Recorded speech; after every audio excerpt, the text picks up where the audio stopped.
Mel, what's going on over there? Mate, I'm just praying to the gods of cricket that we can get through this season in Australia. I've got a direct line to the gods of cricket. I don't blame you. I don't blame you at the moment. I'll just finish my prayer while we roll the bumper and get on with the show. Yeah, good idea. I think we're going to need the prayer.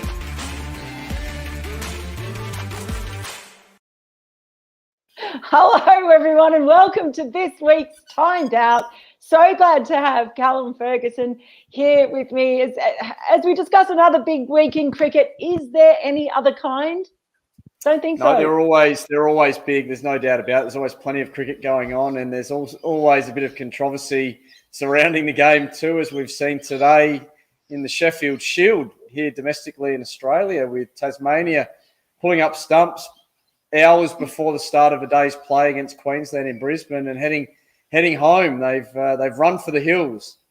Yeah, well, that is one of our topics today. But just for everyone watching, okay, number one, if you've got any questions or comments to make, please do drop them into the chat box and we will get to them if we possibly can. But also, let's all have this as a little agreement between us, right? Let's not tell anyone at the ECB. Let's not tell anyone in England about what happens and what's said on this show, because we just don't want them to know, right? So just keep it between us. If you're English, look away now.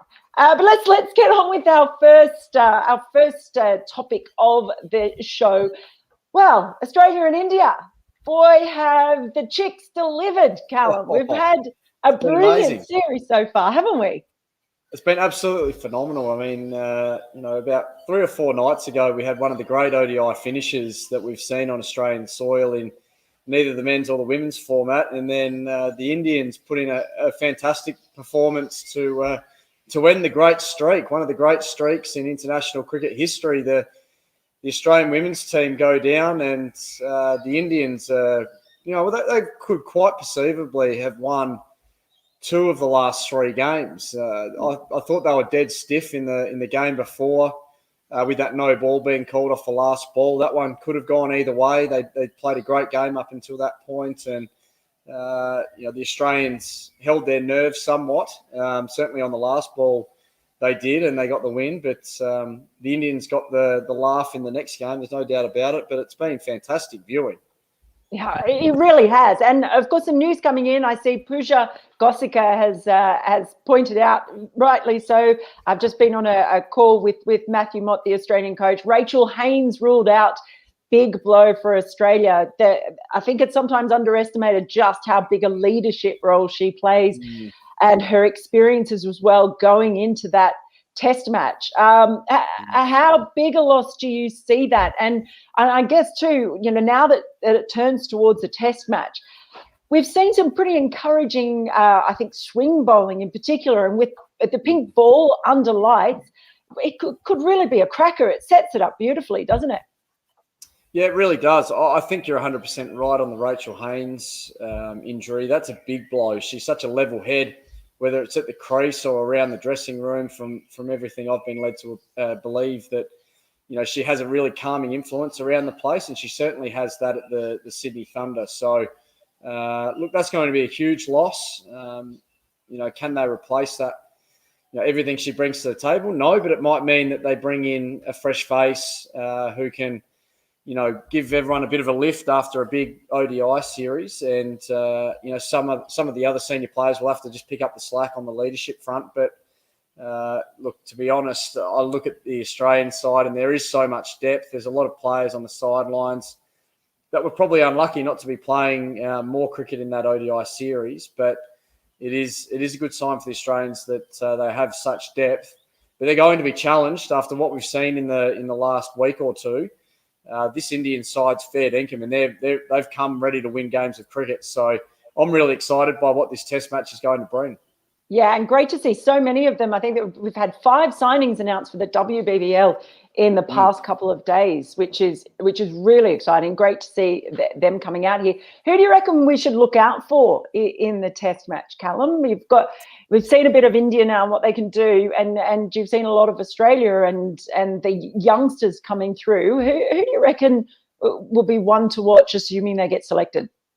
We need to be a little bit careful we don't pick players that don't get a game, because at the moment, the number of fast bowlers we've got at our disposal is quite scary. And certainly within the Indian side, they've shown a lot of depth as well throughout the series. But look, I think that Yastika Bhatia showed a lot in that last one day. I'm hopeful she'll get a game. She looks like an exciting talent and someone who's going to continue to bring a lot to that Indian side. And I'm hoping Darcy Brown from the Australian team gets a crack in the red ball format, because, we saw how damaging she was with her pace, but not just the pace, the control with the swing.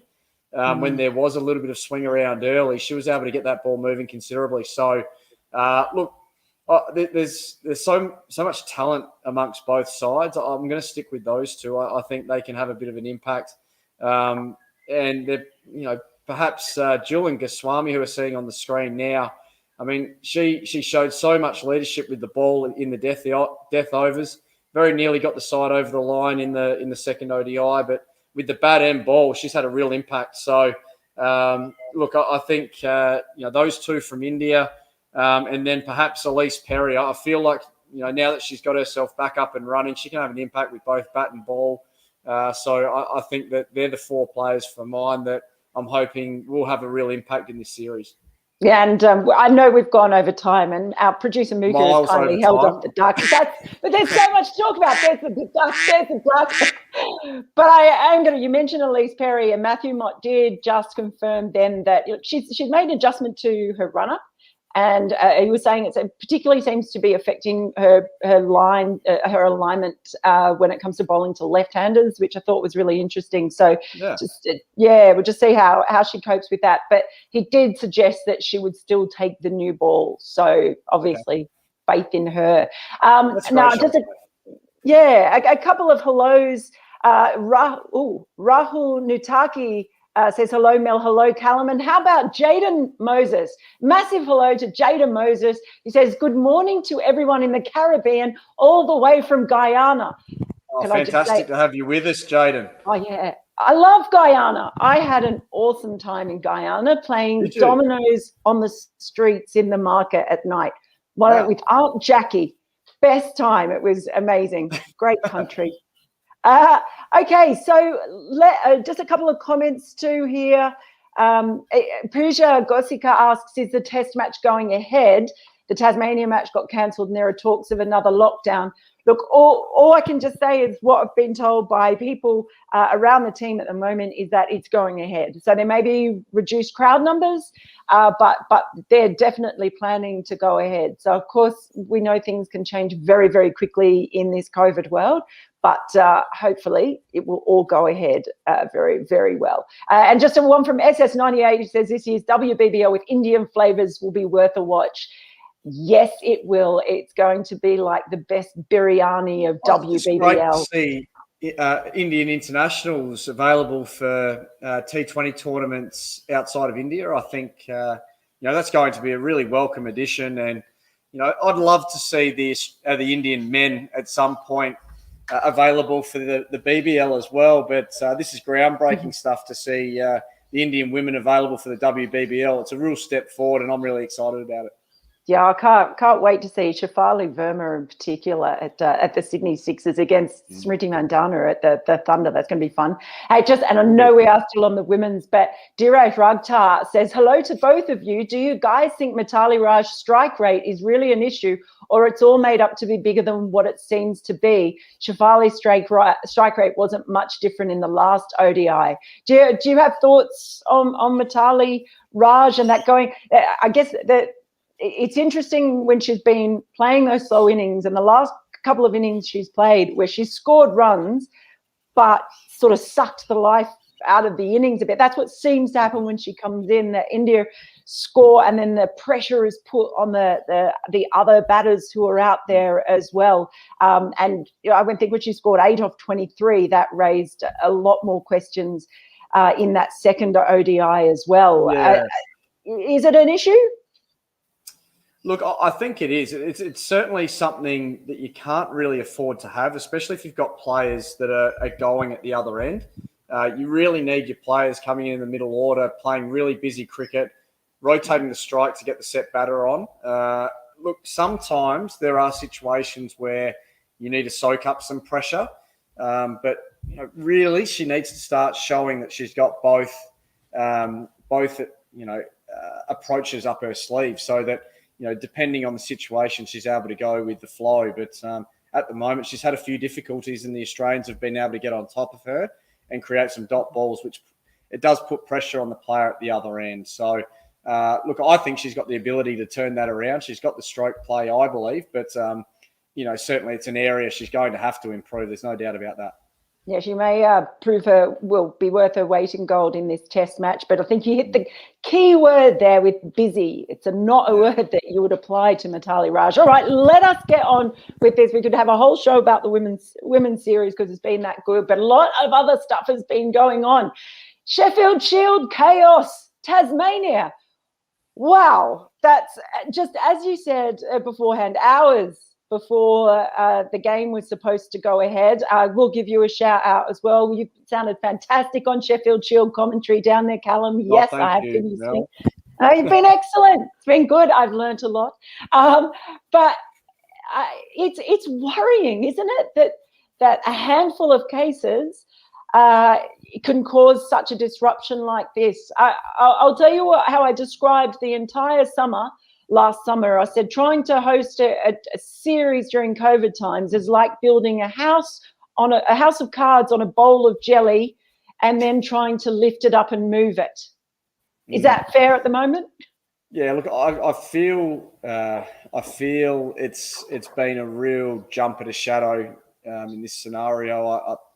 Look, the first sign of trouble, and it seems like we've run for the hills or taken a dive into our nuclear waste bunkers to make sure that our team survives this situation. I feel like we've got to back our protocols in a little bit better than what's happened, and with Tasmania obviously doing what they think's right for their team and keeping everyone safe. But I feel like whilst we don't want to have the players in a harsh bubble throughout the entire summer, I feel like we're going to have to weather a few little hiccups in the community, and a handful of cases popping up in one of the cities that we're currently playing a game in. I feel like we need to back in our players to make smart decisions, not be running around out in the community too much when they know they've got a game coming up.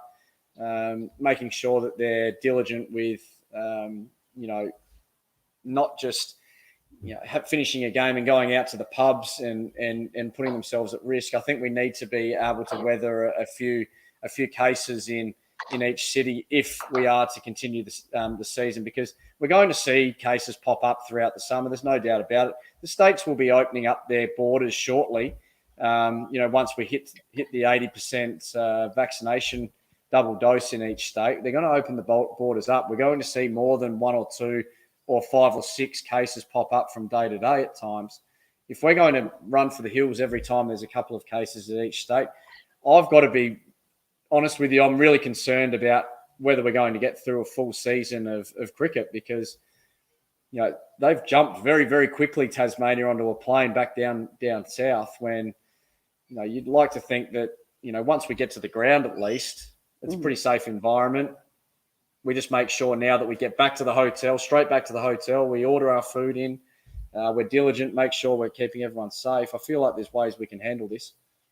Yeah, I hope so as well. As the duck approaches very soon. There it is. I was joking. Well, I'm sort of joking about let's not tell anyone in England, but in all seriousness, the players over there will see this, and I have no doubt for some of them, it'll just sort of make them go, oh, is this what it's still like in Australia? If any of them have any sort of concerns about it now, this certainly won't help, I reckon. So let's just all keep our fingers crossed, because it's stay calm. Let's not panic. Let's just ignore that red flashing light in the middle of the table. Let's not hit it as hard as we can. I've said my prayers to the gods of cricket, and they're powerful, those gods of cricket. I'm hoping that they come through for me. Okay, and we'll see what happens with that. Our third topic of the day, contrasting IPL fortunes for Warner and Maxwell. You could possibly say, Callum, between Maxwell and all the other Australians over there in a way. He, obviously, with that player of the match performance, it's just reminded us all why he's one of the most ridiculous players in the planet when it comes to T20 cricket. Oh, he's just one of the great talents, and he's one of the great watchers. When you sit down to watch a game Glenn Maxwell's playing, it's put the seatbelt on and hold on for dear life. It's one of the great experiences watching Glenn Maxwell in his pomp, and it's great to see him in form.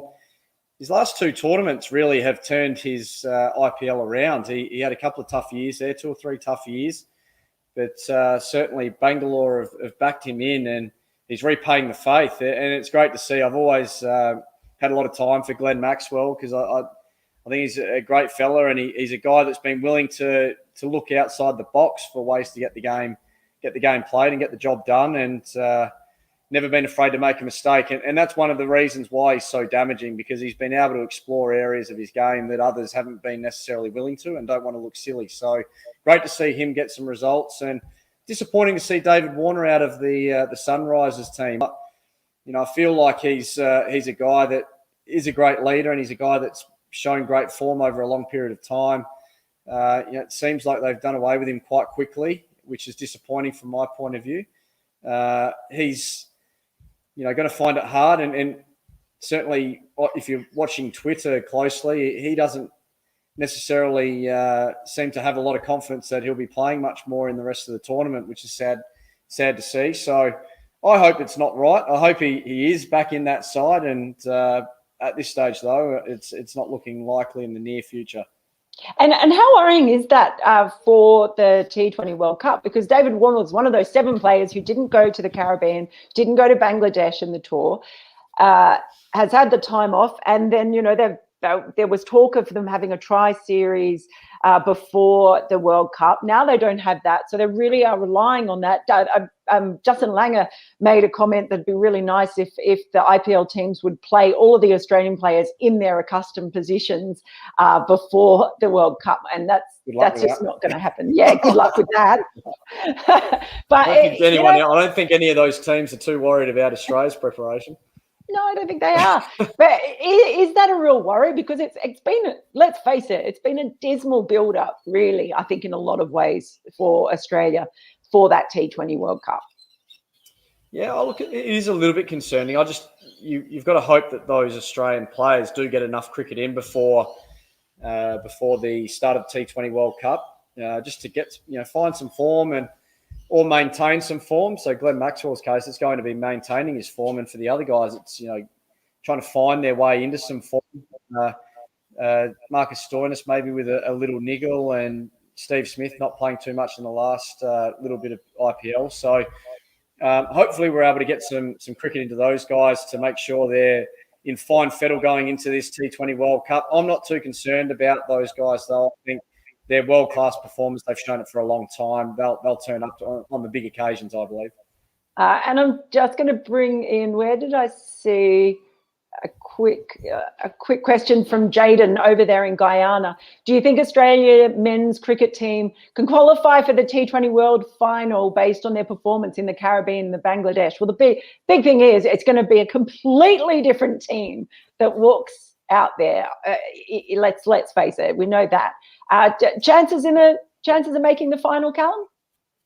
I think they're pretty good, personally, just on the back of the fact that those conditions are going to be very different to those last 2 series that the Australians have played. The conditions are going to be very even for between bat and ball. There'll be good pace in the wickets, a bit of movement in the air, and the ball will come onto the bat, particularly in the early stages of the tournament. So the wickets might slow up a little bit as the tournament goes on, but I think the Australians have the spin capabilities to be able to compete well. They've got some world-class spinners in there, probably 2 or 3 to pick from. And however, the wickets won't turn extraordinarily. So I think it'll just be a night. They'll have a nice balance in their best 13, 14 players to be able to cope with the conditions. I just, again, it's about getting the preparation right. And that's probably the only concern for me with the Australian team. I think they'll make the final, but it's going to take you need a fair bit to go right throughout a tournament like the T20 World Cup, because there's so much talent across those teams that, it only takes one guy to come off on any given day and it can be all over for you. Or you can have a player just win you a game off their own bat, and the Australians have got match winners all the way down the list. Yeah, I think it would. I think it would surprise me if they made the final. I'll be honest, that's just me. But I definitely could be wrong on this. It's going to be very, very interesting to see. Let's bring in our next topic. Oh, that's an extra duck for me. Here's a man who, he has with the ball got batters out for ducks in some of the most beautiful ways possible. Moeen Ali, retiring from Test cricket. Look, he's a former teammate of yours at Worcestershire, and I'm lucky enough that actually my time in covering so much England cricket really coincided with the emergence of Moeen Ali. From the first time, I saw him at the Oval tearing through India. It was back in 2014. He's one of the most popular players, I think, with fans, and believe it or not, with the press as well. It's so sad to see him go, Callum, when he probably hasn't, but in his own mind either, fulfilled the potential that he probably had naturally.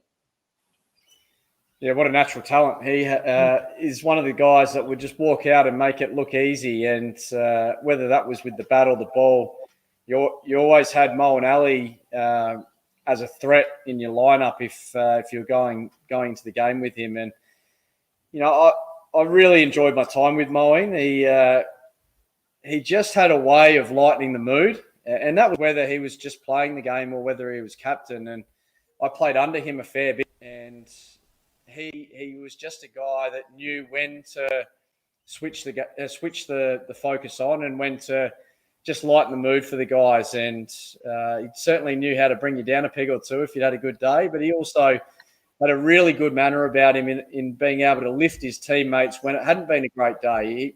He's a man of great balance, I think, and everyone that I speak to says exactly the same thing as what I experienced in the Worcester lineup, playing with him there. Everyone who's played in Test cricket with him that I've come across has said the same thing.